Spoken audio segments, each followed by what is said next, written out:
Hai, Assalamualaikum. Welcome back to YouTube channel. Terima kasih kepada yang mana dah klik video ni. Aku doakan korang dimurahkan rezeki dan diberikan kesihatan yang berpanjangan, InsyaAllah. So, hari ni aku akan ketengahkan sebuah kisah, yang mana kisah ini telah dihantar oleh Encik Aman berkenaan dengan asrama.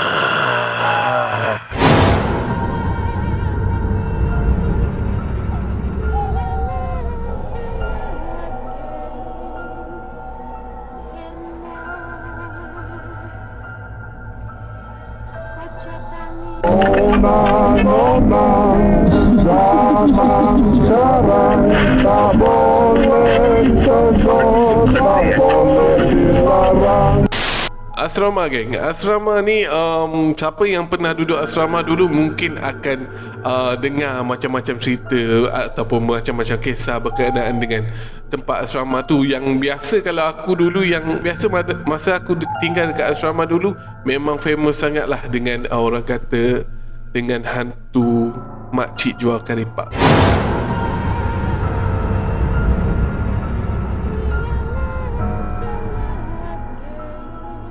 Siapa yang tinggal kat asrama confirm akan dengar dengan kisah ni, dan macam-macam lagi kisah yang famous lah dekat asrama tu.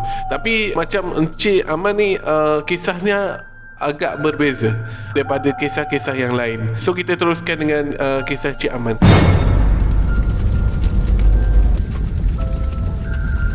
So di sekolah saya, antara kisah yang paling popular disampaikan oleh pelajar sini ialah mengenai bangunan asrama yang lama. Sekolah berkenaan yang menyimpan 1001 kisah pelik dan seram hinggalah dibiarkan kosong tanpa berpenghuni. Jadi disebabkan sudah lama ditinggalkan, ada pihak yang mendakwa ada benda menumpang di bangunan tersebut. Malah ada individu yang pernah melihat kelibat merayau-rayau di kawasan asrama tersebut.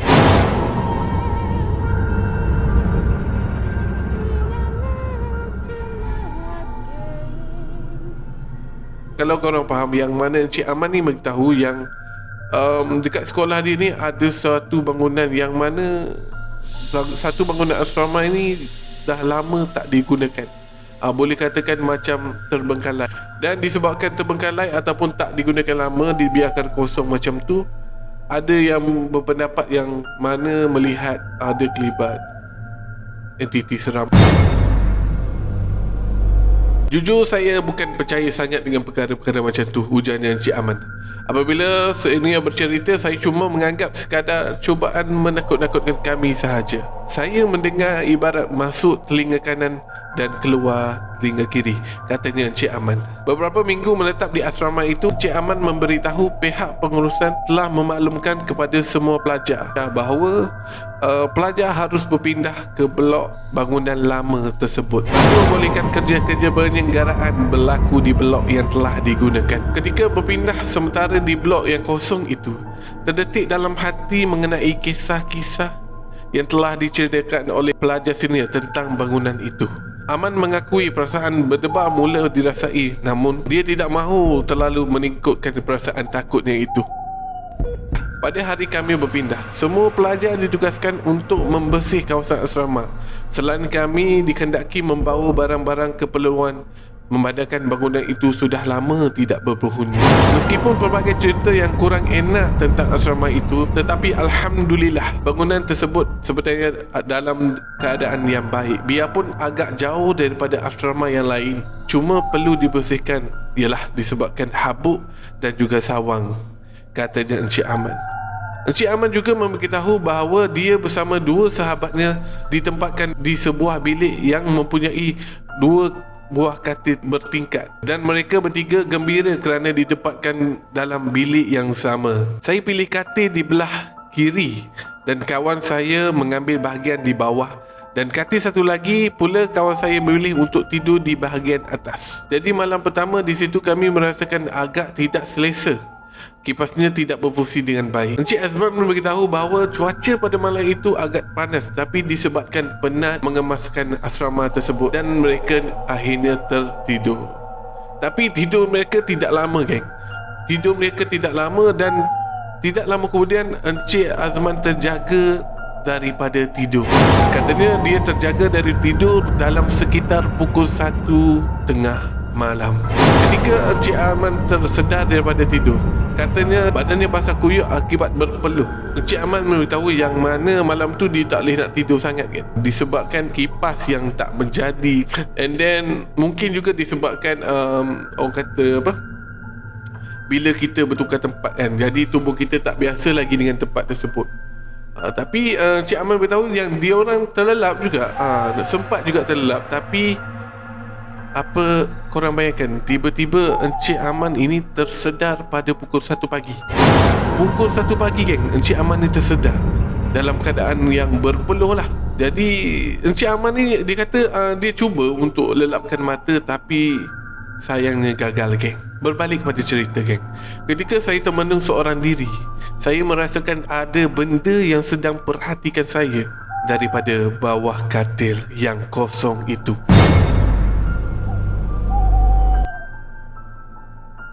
Dalam samar-samar, saya tarik selimut saya kerana tidak mahu melihat benda yang mungkin membuatkan saya berasa takut.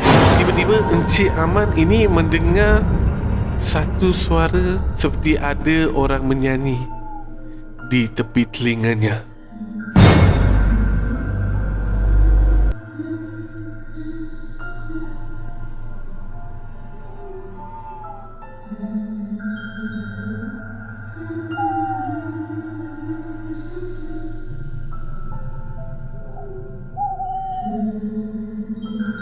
So masa dalam kejadian, Encik Aman juga memberitahu ketika itu badannya terus berpeluh kerana dek perasaan takut. Namun dia memberanikan diri untuk melihat dari mana datangnya suara tersebut. Maknanya kan, bila Encik Aman tersedar pada pukul 1 pagi tu kan, tiba-tiba dia terdengar satu suara yang menyanyi di tepi telinganya. So masa tu memang Encik Aman ni cakap yang memang dia dah takut. Memang dia dah takut sangat kan. Tapi dia dalam keadaan dia takut, dia cuba juga untuk mencari dari mana datangnya suara orang bernyanyi. So dalam keadaan tu Encik Aman ni tercari-cari dari mana sebenarnya datang suara yang menyanyi tu kan. Tengah Encik Aman itu tercari-cari dari mana suara itu datang, tiba-tiba Encik Aman tergamang apabila dia melihat ada susuk seorang perempuan berada di bawah katil yang kosong. Ujarnya, kelihatan kelibat seorang perempuan itu seolah-olah menari sambil menggerakkan tangannya dengan berwajah pucat dan mata yang amat menakutkan. Dan boleh katakan satu tubuh saya menggeletar, dan tanpa saya sedari, saya sudah terkencing ditilam. Dalam keadaan itu juga mulut saya terkumat kamit membaca surah yang mana saya tahu pada waktu itu hujannya. Dan tidak lama kemudian saya pun tertidur. Jadi itu sahajalah cerita yang telah dihantar oleh Encik Aman berkenaan dengan asrama yang kosong di sekolahnya. Kesimpulan dalam cerita Encik Aman ataupun pengalaman Encik Aman ni, saya boleh simpulkan yang mana agak seram lah. Bagi saya tu cerita dia agak seram. Banyak juga pengajaran berkenaan dengan cerita tersebut lah. Sebagai contoh macam daripada cerita Encik Aman ni, dia kurang percaya dengan makhluk halus apa semua.